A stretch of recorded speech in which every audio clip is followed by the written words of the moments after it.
My deck has a secret weapon. Welcome to 28 Days of Pokemon, where every day through February we document and share a new Pokemon adventure. Hi everyone, today's video we're doing a little bit differently. So we are going to be doing a TCG playoff between Jake and myself. We've each built a deck, we've put them together. I've used one that I've created myself, Jake's used one that he's modelled off one that he found online. So we're doing today's video in two parts. First off is we're going to do a run through of our individual decks, so that's going to be during this video. And then at 8:30 we're going live, we're going to be testing out our decks, seeing how we've gone putting them together, and we have a bounty too. So if I win, I get to rip the Costco Prismatic bundle. If Jake wins, he gets to put it into his sealed collection. So being quite new to the TCG, we needed a little bit of a boost to get ourselves started. So we each got a trainer toolkit to work with, so that comes with a bunch of cards, a bunch of sleeves, a few packs, and a few other bits and pieces, but we realised that that doesn't actually come with Pokemon. So to get ourselves started on the Pokemon side of things, we got some build battle boxes. We each picked one randomly, and so basically the rule was that you had to use the key Pokemon out of your build battle box, and you could use any of the other Pokemon cards or energy cards in there, but you couldn't use the item cards or the trainer cards in there because we still wanted to keep a little bit of a challenge. You had to build your own deck, you weren't just working off the one that was already existing. So Jake got the Typhlosion deck from Destined Rivals. I got the Flygon from Phantasmal Flames. I have played with Flygon before in pre-release, so that sort of helped a little bit in putting this deck together. Now where Jake and I differed in our styles of putting together decks is I put mine together completely from scratch. Jake actually found a deck that was based around Typhlosion and built his up from there. So my deck has Flygon obviously as the key Pokemon. So I've got 4 Trapinch, 2 Vibrava and 3 Flygon, and now there's a reason I've only got 2 of the Vibrava, which I'll go into in a minute. And then I've only got 1 secondary Pokemon line for mine. So I've gone with the Garganacl line. So same as with Flygon, I've got 4 of the Nacli, the basic Pokemon. I've got 2 of the stage 1, the Knuckle stack, and I've got 3 of the Garganacl. So the reason I've chosen this Pokemon as a secondary one is for attacks used by fighting Pokemon, because obviously there's fighting types. Pokemon do 30 more damage to your opponent's active Pokemon for each of the Garganacl that you've got. I can stack my bench with this, and then I can boost the attack power that I've got for my active Pokemon by 30 for each one of these that I've got evolved on my bench. So for Flygon, its main ability is that you can move the top 2 cards from your opponent's deck into their discard pile every time you either evolve it or if it gets knocked out of play. I'm not sure how effective that's going to be against Jake's deck though. I know his is focused a lot about moving cards out of his discard pile into his hand, so that could actually potentially play to his advantage. Now in terms of my trainer cards, I've gone with a combination of ones that I thought looked like they would be beneficial to my game style and also ones that I'm familiar with and just know work well in general play. So probably the 2 cards that I'm relying on most heavily are Rare Candy and Dawn. So with Rare Candy, you can take a basic Pokemon and evolve it straight to level 2. So that's why I've got a couple less level 1 Pokemon in my deck, because hopefully I can actually just have them go straight to level 2 Pokemon and then be active at their top level. The other one that I've got is Dawn. So Dawn allows you to search your deck for a basic, a stage 1 and a stage 2 Pokemon and put them into your hand. So hopefully between these 2, that's going to be really helpful in getting straight up to a full powered Pokemon pretty quickly.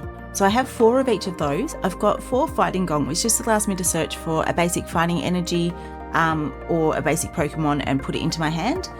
So they're just going to be helpful for just getting energy out quickly. I've got a couple of Night Stretcher, which will allow me to recycle basic energy or Pokemon back from my discard pile into my hand if I need those. So that'll come in handy if I knock out one of my Flygon or my Garganacl, because that will allow me to bring them back into my hand again, because I've only got 3 of each of those. Boss's Orders is a bit of a superpower, and it allows you to control who your opponent is playing with. So it allows you to swap one of your opponent's benched Pokemon up to their active spot, so you can actually control who your opponent has in play. Premium Power Pro I have not used before, but this plays into the same feature as the Garganacl does, where it boosts the attack by 30 points. So hopefully that will help to get Jake's Pokemon out quickly, which is going to be my goal. I've got 3 Switch, so that allows me to switch my active Pokemon with my bench Pokemon without having to pay an energy cost for it, so that comes in handy. I've also got 3 Energy Switch, which lets me move energy around. So I've not actually used this card before, but it will be interesting to see how that comes through in play. And then we have Power Glass. So I've not used this one before, but it just looks like one that could be a little bit helpful with energy management, where it allows me to pull energy from my discard pile onto my active Pokemon at the end of each turn. And that should work with Energy Switch as well, where I can then move that later to one of the other Pokemon if I need to. And then outside of that, we've got Energy. energy. So I probably have more energy than I need. I probably could have gone a little bit heavier on the item cards and cut back a little bit on energy, but I didn't want to be short on that. So all in all, it's a fairly beginner deck, but hopefully because I actually know the Pokemon that I've put in there and I know what I've put together, that's going to work to my advantage.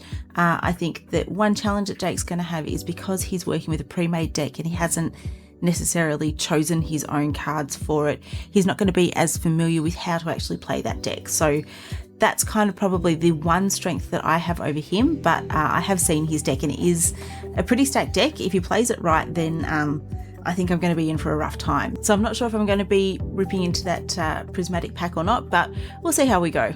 My deck has a secret weapon. Duck season. Okay folks, Sharon's shown us her deck. Now it's my turn. I was given Typhlosion. I drew it out of the hat. I don't know a lot about it, but I decided to go online and have a look around, and I found via Reddit a couple of decks that people had built. They look reasonable. This one was about second or third in line.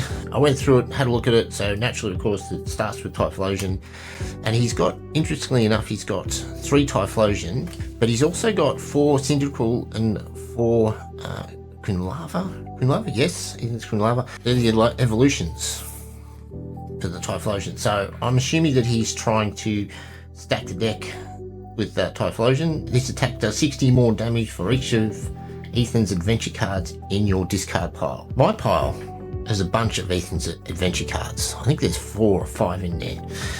So that's probably where we're sort of aiming at. So if we can get him out and get a few of those on the discard pile, the longer it goes, the more it's going to hit and the harder it's going to be. There's only 5 basic energy, but there's quite a few redeemable cards in here that allow me to grab stuff back out of my hand, count your prize cards, shuffle them, put them back in your deck. So there's quite a few of those type of cards that allow you to get back into your deck and take stuff back out.